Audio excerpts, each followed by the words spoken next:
반갑습니다. 아름다운 강경여행. 강경은 많은 이야기거리와 문화재를 가지고 있으며 오랜 역사 속에 아름다운 자연과 어우러져 있습니다. 이런 문화재의 가치는 국가등록문화재가 10점이 문화재청에 등재되어 있어 국가적으로도 인정받고 있습니다. 그런데 이렇게 소중한 우리의 문화유산임에도 불구하고 많은 분들이 문화재에 대해서 잘 모르시고 어려워하십니다. 혹은 우연히 강경에 오셨다가 여기 이런 건물도 있었네 하며 감탄하시는 분도 많이 계시죠. 또는 관심이 있어도 거동이 불편하시거나 외국에 거주하시거나 시간이 없어서 강경에 가고 싶어도 가지 못하는 분들도 많이 계시리라 믿습니다. 이런 분들을 위해서 어떻게 도움이 되어 드릴 수 있을까? 우리의 아름다운 문화재를 어떻게 하면 알릴 수 있을까 고민하게 되었습니다. 그래서 제가 직접 문화재의 특색과 의미를 소개하는 콘텐츠를 만들어 보면 어떨까라는 생각을 하게 되었습니다. 아는 만큼 보이고 아는 만큼 사랑하게 된다는 말이 있습니다. 이 영상을 통해 많은 분들이 강경 문화재에 대해 조금 더 이해하고 사랑하게 되었으면 좋겠다는 바람과 더불어 영상을 보시는 동안 문화재를 이해하는 의미 있는 시간이 되었으면 좋겠습니다. 그럼 이제 저와 함께 가 보실까요? 자, 그럼 강경상고부터 시작을 하겠습니다. 강경상고는 다른 학교와 달라서 이렇게 오름이 있습니다. 오름이 있는 학교는 강경상고뿐이에요. 다른 데는 평지가 있는데 여기 강경상고의 특징은 이 교문은 개교당시의 교문 그대로 있습니다. 1920년에 개교해가지고 2020년에 작년에 100주년 행사를 한 학교가 이 학교입니다. 변형되지 않은 교문 아주 옛날 그대로 그 모습 그대로 아주 잘 만들어져 있습니다. 저 안에는 신교사가 있는데 저 교사는 1990년대인가 개축해가지고 옛날 교실도 보면은 아주 아름다운데 지금 교실도 아주 잘 져 있는 그런 교실입니다. 여기는 강경상고가 낳은 시인의 시비가 있는 곳입니다. 박용래 시인이 31회인가 그렇게 될 거예요. 저기에 박용래 시인의 전묘라고는 그 시비가 있는데 쌀이울박 지는 해가 올롤이 풀리고 있었다. 보리바심 끝마당 허디렛꾼이 모여 허디렛불을 지르고 있었다. 푸릇푸릇 튀는 연기 속에 지는 해가 이중으로 풀리고 있었다. 이렇게 박용래 시인의 시비가 있는 반면에 이쪽에는 또 김관식 시인의 시비가 있습니다. 김관식 시인은 시인 서정주 씨하고 동서간이 되는 그분입니다. 이분 집은 바로 요 뒤에 있고 박용래 시인은 지금 강경의 문화해설사가 주둔하고 있는 그 옆에 홍교리 34번지가 거기가 생가터입니다. 혹시 어떤 분들은 부여가 기라고 하는데 부여가 아니고 강경 홍교리 34번지가 박용래 시인의 생가고 팽나무 동산 너머에 한약방이 있는데 그 아버지 이름이 김낙기입니다. 원래 장춘당 한약방이라고 하였는데 그거보다도 김낙기 한약방이라고 많이 우리는 불렀습니다.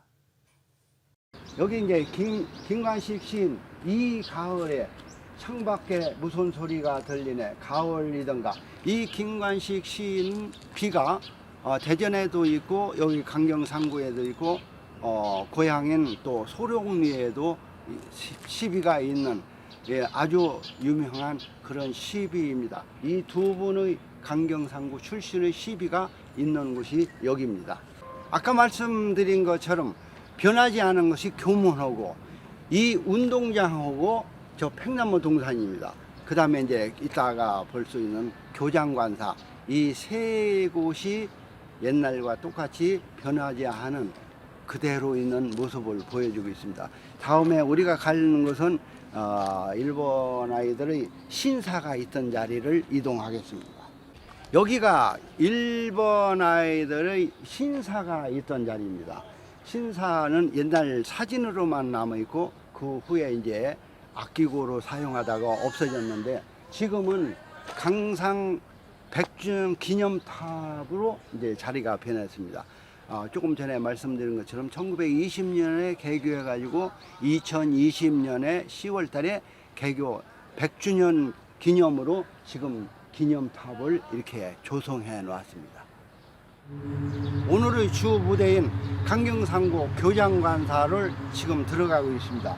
이 옛날에 있던 그 길 이렇게 돌멩이를 다듬지 않은 것을 듬성듬성 해놨는데 이러한 모양은 뭐 때문이냐면 발걸음도 제대로 얌전하게 걸으라고는 조심스럽게 걸으라는 그런 뜻으로 아마 해놓은 것 같습니다. 저 위에 물매를 보면은 야스쿠니 신사 물매하고 비슷하거든요. 야스쿠니 신사 걔네들이 참배를 할 때 우리가 반대하는 이유는 우리 서울현충원, 대전현충원, 임실현충원에 우리가 참배하는 것 같이 걔네들도 이제 그렇게 참배를 하는데 우리가 반대하는 이유는 뭐냐 하면은 야스쿠니 신사의 태평양 전쟁의 전범이 13명이 거기에 들어가 있거든요. 그놈을 집어내고 하라는 얘기고 그 13명 중에 아베 외할아버지도 있단 말이에요. 그래서 전범을 집어내고 너희도 참배를 하라. 그런 뜻에서 우리가 이제 반대를 하는데 야스쿠니 신사에 우리나라 사람들도 한 2만 명이 합사가 되어 있어요. 그 주소 이름 이렇게 보면은 딱 나왔는데 이름에 보면은 두 줄을 긋고 일본 이름으로 써 있어요. 그게 우리 할아버지요. 그 우리 할아버지를 달라니까 걔네들이 안 주는 거예요. 핑계가 뭐냐? 기가 막힌 논리를 펴는 거예요. 이 홀령 덩어리에서 조금 뛰어서 못 준다는 얘기요. 그만큼 걔네들은 철두철미하게 이 신사를 믿는 그런 아이들이 아까 강경상고, 강경 그전에 여자 중학교 거기에도 중앙초등학교에도 그 신사, 그 급수가 낮은 봉안소라고 그러한 것이 각 기관마다 전부 있었거든요.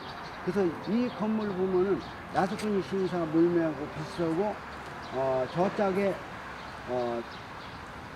위에 이렇게 비스듬히 이렇게 돼 있는 거 나무로 돼 있는 거 그리고 요로이드 창이라서 공기가 통하고 이쪽에가 화장실이고 또 여기 문이 창문이 조금 튀어나온 것이 있어요.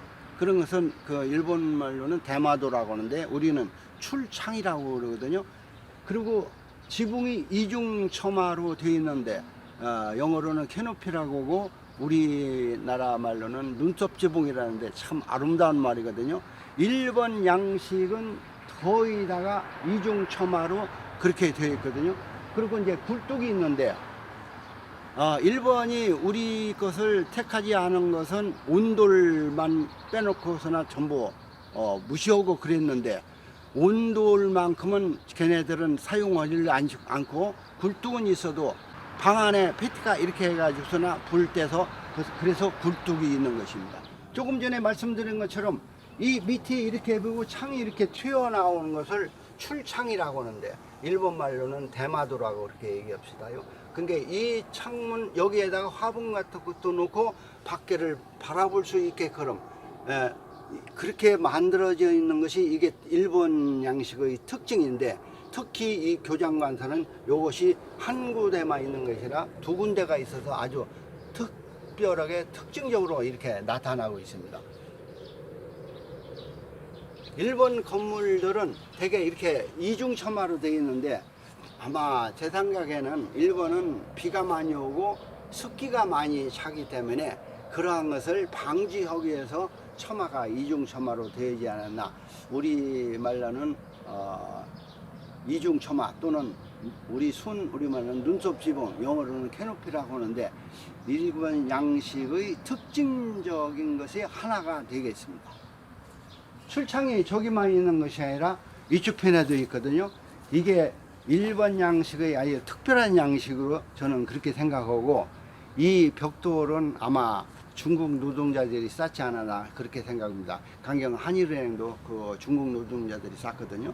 그 걔네들 보고 뭐라 하냐면 꿀리라고 하는데, 중국은 왜 탑도 전탑이고 우리는 석탑이고 일본은 목탑 아니겠어요?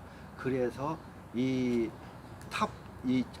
벽돌도 중국 애들이 쌓지 않았나 그렇게 생각하고, 이 안에 내부의 나무는 백두산 나무라고 하는데 그것은 확인되지 않은 것이기 때문에 확실하게 말씀을 드리기가 어렵습니다. 여기가 이제 정문인데, 정문의 이 이마가 저 기둥이 없다고 하면은 펠로티라고 해서 혓바닥처럼 이렇게 나왔는데 기둥이 있기 때문에 아니라고 하는데, 그냥 기다고 생각하고 이 정문 들어갈 때 펠로티처럼 이런 건물 양식이 여기 특이하게 그렇게 조성되어 있거든요. 보시다시피 강경상고 교장간사는 문화재청에 등록된 등록문화재 322호에 해당이 되는 아주 보존이 잘 되어 있는 그런 건물입니다. 일본 사람들도 여기 와서 보고서나 이 5년 가까우게 이렇게 보존된 것을 보고서나 아주 신기하게 그렇게 생각을 많이 하더만요. 그래서 꼭 오면은 여기를 보는 것을 이렇게 안내를 해주고 있습니다. 안으로 들어가 보실까요? 네. 일본식 건물들은 대개가 여기가 신발장이 있는 거로서 이렇게 가로로 이렇게 열고요. 근데 세무서장 관사가 보면 그렇게 되어 있고, 식사내는 관사도 보면은 모양은 냈는데 여기는 아마 변형된 것 같아요. 여기가 다른 건물들은 보면은 신발장이 있었는데, 일본식 건물들은 이렇게 복도가 좁고 방이 이렇게 여러 개 있거든요. 좀 이렇게 돌아와 보시면은 방이 여러 개 있는 것은 아마 걔네들은 개인주의가 발달해서 그러고, 이 복도가 좁은 것도 그 민족성에 따라서 걔네들은 이렇게 모든 것을 조그만하게 좁게 이렇게 작게 이렇게 만들었거든요. 아마 그러한 영향이 아닌가. 또 하나는 이 복도도 보면은 좁아요. 그게 이제 에도 300년 동안에 내전이 일어나서 복도가 좁고 나무로 되어 있거든요. 삐걱거리면은 외부에서 누가 쳐들어왔다고 생각하면은 나가서 한바탕 싸우든지, 그렇지 않으면 옷 걸치고서나 도망가든지, 그러한 구조로 되어 있는 것이 일본식 건물들의 특징입니다. 이쪽으로 와보시면 여기가 이제 일본 사람들의 이제 도쿠노마라고 해서 아마 제가 생각에는 외부의 신사를 내부로 이렇게 옮겨놓은 그런 것으로 저는 생각하겠습니다. 책을 놓는다든지 족자를 놓는다든지, 그리고 경건하게 여기 와서 예배를 드리고 아마 그러는 자리입니다. 특히 이 나무가 굉장히 소중한, 그 사람들은 소중한 나무로 여기서 좋은 나무, 스기나무, 그 우리나라 말은 삼나무, 그 나무로 했는데, 다른 데 가보면 여기 이제 무늬가 있고 대개가 이렇게 무늬 없이 이렇게 맥시는게 이렇게 되어 있거든요. 그리고 여기에 이제 상이 이렇게 나 있고 젖장 모양으로 상이 나 있고, 상 위에 변죽을 올려서 물건이 붓이라든지 책이라든지 떨어지지 않게 이렇게 만들어 놓은 것입니다. 여기가 일본 사람들이 소중하게 생각하는 도쿠노마입니다. 일본 사람들이 아주 소중하게 여기는 이 도쿠노마, 이 옆에 있는 이 창문들 보면은 창에 안에서 보는 것하고 밖에서 보는 것하고 그 무늬가 좀 달라요. 그리고 이게 그림이 그려져 있다든지 조각이 되어 있는데, 다른 데에 가보면은 이렇게 부수산이 이렇게 그려져 있는 것이 있거든요. 식선은행 관사도 보면은 이제 유리에 그러한 모양이 나타나 있는데, 여기는 아마 그러한 것이 없는 것을 봐서는 아마 변형된 것으로 이렇게 생각합니다. 다음에 이제 복도로 한번 나가 보실까요? 일본식 이렇게 집들은 이렇게 복도가 이렇게 좁고 이 방이 이제 여러 개 있거든요. 아까 말씀드린 것처럼 개성이 강해서 그렇다고는 얘기도 있고, 이 복도가 이렇게 좁은 것은 에도 300년 동안에 내전이 있었기 때문에 이 나무로 되어 있어서 삐걱거리면은 외적이 들어왔다고 해서 이제 나가서 한바탕 싸우든지, 그렇지 않으면 오실에서 옷 걸치고서나 도망가든지 그렇게 하기 위해서, 이게 일본식 건물들은 이 복도가 되게 이렇게 좁아요. 그리고 이제 여담 같지만은 그 위안부 그 영화에 손숙이 조연이로 출연했는데, 손숙이 그 위안부 생활하면서 들어갈 때 이게 마루를 밟을 때 삐걱거린다고, 그 나이 많은 사람이 영화 출연을 하는데도 그런 생각이 들어갔을 때는 그 어린 아이들이 그 위안부 생활할 때 여기 일본 그 막사에 삐걱거리는 마루에서 방으로 들어갈 때 얼마나 기가 막혔나, 그런 얘기도 한번 하대요. 일본식 건물들은 대개가 이렇게 복도가 좁은 것이 특징이고 방이 여러 개가 있는 것이 특징입니다. 그리고 저쪽에는 화장실이 거기가 있었어요. 우리는 화장실이 밖에 있는데 걔네들은 화장실이 안에 있었고, 아까 말씀드린 것처럼 온돌이 아니고 페치카르에서 여기에서 불을 떼가지고 굴뚝이로, 그래서 방 안의 온도 조절을 한 것이 걔네들이 이제 집 생활의 특징이 되겠어요. 내부를 한번 보세요. 얼마나 잘 지어 있는 그런 집이가. 여기가 평수가 40평이거든요. 일개 고등학교 교장관사가 40평이라고 하면 굉장히 커요. 지금도 아파트 40평이면 굉장히 크잖아요. 그러니까 일개 고등학교 교장관사가 이럴 정도라고 하면은 걔네들이 얼마나 교문에서 칼 차고 일장기 걸어놓고 애 먹으면서 우리 민족을 억압하고 살았나. 그리고 학생들한테는 군사훈련을 시키고, 전해의 체제, 국채명쟁이라고 하는 얘기는 전해의 체제에 순응하라, 인고 단련하라.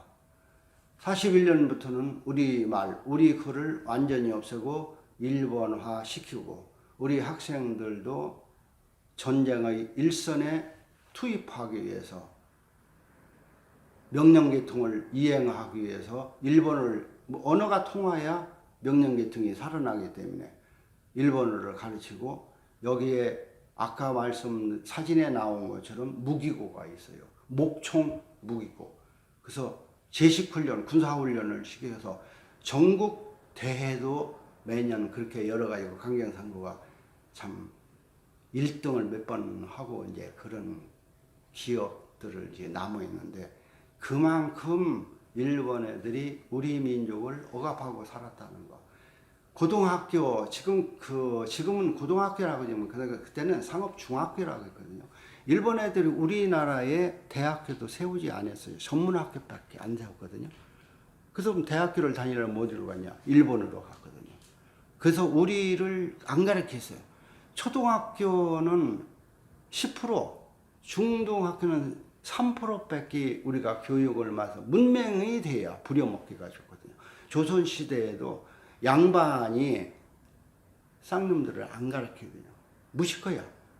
글을 알으면 이해를 하거든요. 이치를 깨달으면 들고 일어나거든요. 그래서 우리를 안 가르치고 문맹인들만 만들어내는 그러한 교육이 일본 애들이 우리한테 심어준 그러한 교육이거든요. 아까 신사에 내온 것처럼 전해의 종교화된 신사를 믿게 하고, 전해의 말을 쓰게 하고, 전해의 글을 쓰게 하고, 우리 것은 완전히 모든 것을, 우리나라 서적도 엄청나게 많은 숫자의 서적을 불살랐다고 해요. 족보도 있는 것도 전부 불살랐다고 그렇게 얘기할 때, 우리의 국어문화, 우리의 말, 우리의 글 얼마나 많은 문화재가 없어졌나, 그런 것을 생각할 때, 이런 데에 와서 우리가 후손들한테 다시는 나라가 남의 나라한테 빼앗기는 일이 없도록 그러한 산교육을 하기 위해서 정말 어떻게 생각하면 일제의 잔재로서 이것도 다 없애버려요.